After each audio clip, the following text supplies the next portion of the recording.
And is it worth it? Toyota Hilux 2026 exposed. The new generation Toyota Hilux has arrived, and everyone's asking the same question. Is this really a new truck, or just a facelift with a higher price tag? Let's cut through the marketing and expose what's really going on with the 2026 Hilux. The truth about the new generation. Here's what Toyota won't tell you up front. This 9th generation Hilux keeps the same wheelbase, same power output, same part-time 4-wheel drive system, and the same cabin structure as before. The doors carried over. The roof, same one. What actually changed? New electric power steering, updated cabin layout, new seats, and exterior styling. Under the skin, there's revised suspension, extra sound insulation, and additional weld points. But make no mistake, this isn't built on the modern GAF platform like the Prado. It's still riding on that old IMV platform. And here's the kicker, prices jumped significantly. The base workmate costs over $6,000 more than before, while the popular SR5 versions are up to $3,000 more expensive. What you get for that extra money? The electric power steering is genuinely revolutionary for this truck.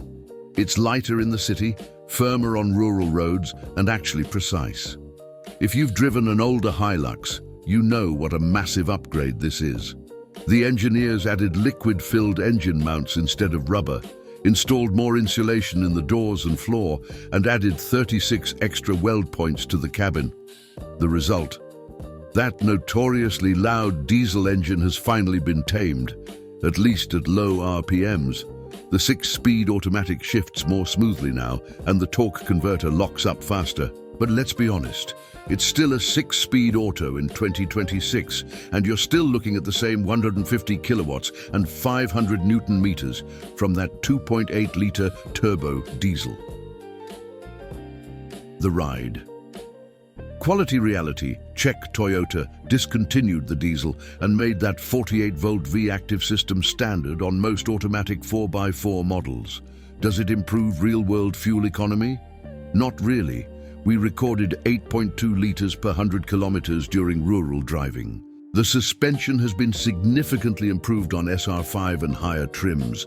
Better impact absorption when unloaded makes the ride noticeably smoother. But here's the catch. The Workmate and SR still ride like farm equipment when empty, stiff, and unsettled. That's by design, since they're meant to work best with a 350-kilogram payload.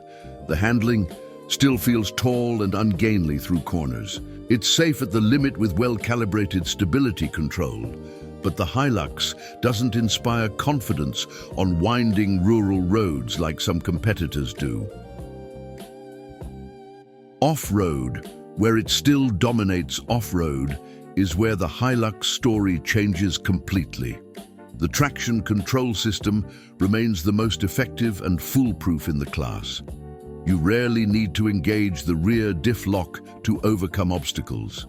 It keeps the part-time 4-wheel drive with 2H, 4H, and 4L modes. Toyota even slowed down the hill descent control from 6 kilometers per hour to 3 for better control. The new traction control module works with that electronic steering rack for smoother, faster operation. It easily manages wheel slip with one tire off the ground, and that's without even using the multi-terrain select modes for mud, rock, sand, and auto.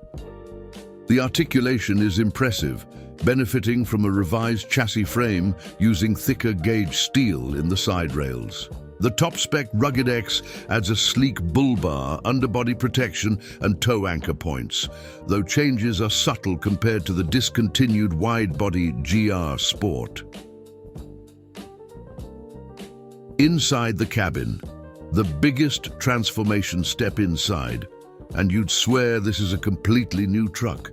Thanks to a deep overhaul, it's nearly impossible to spot any elements from the previous generation. Every trim level now gets a large, bright 3-inch touchscreen running Toyota's current multimedia system, with wireless smartphone mirroring, connected navigation, and remote control through the companion app. And critically, they kept physical climate controls.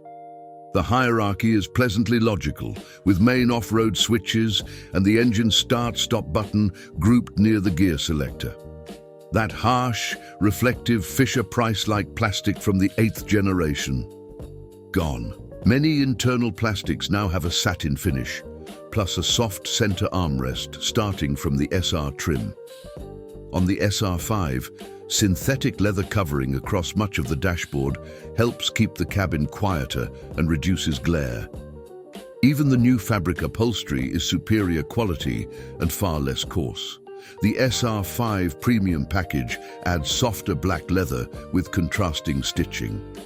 The Rogue and Rugged X stand out with mineral copper oxide look leather details on the seats. The seats themselves make a huge difference. They offer ample lumbar support and firm leg support without ever being too tight, accommodating all body types, but still, no seat ventilation on any trim, and the heating only has one stage. The rear seat problem. Despite all the front improvements, the rear is the weak point of the dual-cab Hilux. Legroom is tight, footroom is limited, especially on the passenger side in V-Active models, and there's little headroom for tall people.